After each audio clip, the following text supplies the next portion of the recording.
এই রাস্তায় শুয়ে তারা কিন্তু এভাবেই কান্নাকাটি করছেন। ফলে তাদেরকে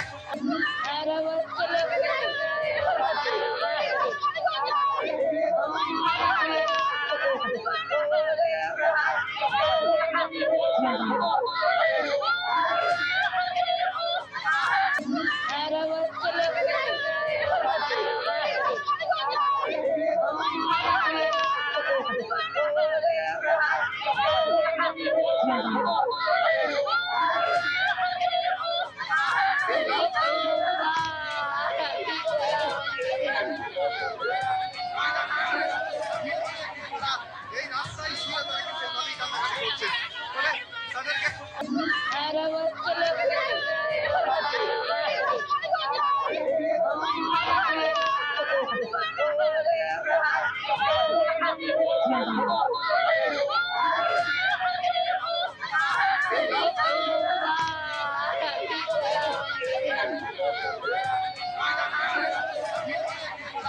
এই রাস্তায় শুয়ে তারা কিন্তু এভাবেই কান্নাকাটি করছেন।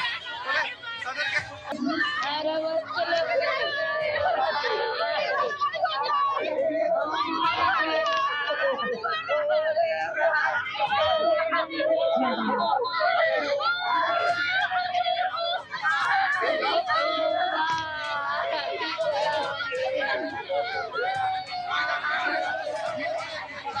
এই রাস্তায় শুয়ে তারা কিন্তু এভাবেই কান্নাকাটি করছেন। ফলে তাদেরকে হরগোবিন্দ দাস আর চন্দন দাসকে কুপিয়ে মারা হয়েছে, তাতে কি আছে যে হাজার হাজার মহিলা, শিশু, ভাই রাতের অন্ধকারে পালিয়েছে, ঠিক যেরকম ছবিটা আমরা দেখেছি 1971 সালে। ধুলিয়ানের পর এবার বেদবনাতে জাতীয় মহিলা কমিশন। স্থানীয় বাসিন্দারা ক্ষোভ উগড়ে দিলেন তাদের কাছে। নমস্কার বন্ধুরা, আমার নাম ধ্রুবজ্যোতি সরকার। জাতীয় মহিলা কমিশনের সদস্য অর্চনা মজুমদার ঘর ছাড়াদের সঙ্গে কথা বলে দাবি করেন, মুর্শিদাবাদ থেকে ঘর ছাড়া হওয়া মহিলারা কেন্দ্রীয় বাহিনী চাইছে। তার কথায় মহিলারা সম্মান নিয়ে বাঁচতে চাইছেন। দুষ্কৃতীরা নাকি ওখানে মেয়েদের বলেছিল, বাড়িতে থাকলে ধর্ষণ হয়ে যাবে, চলে যা। ঘটনা ধামাচাপা দেওয়ার চেষ্টা চলেছে, আমরা যা যা করার করব। মুর্শিদাবাদের হিংসা কবলিত এলাকাগুলি পরিদর্শন জাতীয় মহিলা কমিশনের। ধুলিয়ানের পর এবার বেদবনাতে জাতীয় মহিলা কমিশন। করে সার্ভে করা হয়েছে এবং বিভিন্ন জায়গাতে যেন বিএসএফ এর ছোট ছোট ক্যাম্প তৈরি হয়, যতদিন পর্যন্ত প্রোটেকশনের রিকোয়ারমেন্ট আছে তার জন্য রিপোর্ট করা হবে। মাননীয় স্বরাষ্ট্রমন্ত্রী বিষয়টা ডাইরেক্টলি দেখছেন। হাতরাস বা মণিপুরে হলে নিজের টিমকে পাঠিয়ে দেন।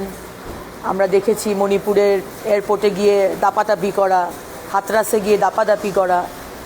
কিন্তু রাজ্যে যখন কোনো ঘটনা হয় তখন বিরোধীরা যদি যেতে চায় তখন উনি চান না যে বিরোধীরা যাক। সুতরাং উনি চাইবেন না যে সত্যি কথাটা বাইরে আসুক, এবং সেই কারণেই যদিও বা কিছুক্ষণ আগে অনারেবল হাইকোর্ট একটি সিট গঠন করতে বলেছেন, কিন্তু আমরা চাই এনআইএ তদন্ত হোক। কারণ কি, মমতা ব্যানার্জির এই দাঙ্গা বা এই হিন্দু জেনোসাইডের পিছনে কি রোল, তৃণমূলের ওখানকার এমএলএ এবং সাংসদদের কি রোল, সেটা বাংলার মানুষ এবং ভারতবর্ষের মানুষের জানা দরকার।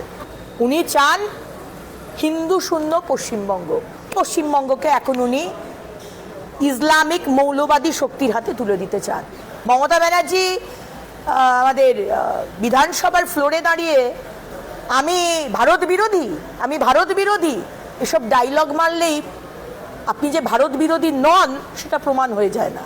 এর জন্য তৃণমূলের লোকাল নেতৃত্ব দায়ী, পুলিশ প্রশাসন দায়ী। তাদের নেতা সেখানকার চেয়ারম্যান এলানে জঙ্গের কথা বলছে, হিংসা ছড়াতে উস্কানি দিচ্ছে তৃণমূলের চেয়ারম্যান ধুলিয়ানের। বন্ধুরা, ভিডিওটি ভালো লাগলে দয়া করে লাইক শেয়ার করে দেবেন, আমাদের পেজটা ফলো করে নেবেন, আর আপনার মতামত কমেন্ট করে অবশ্যই জানান। ধন্যবাদ।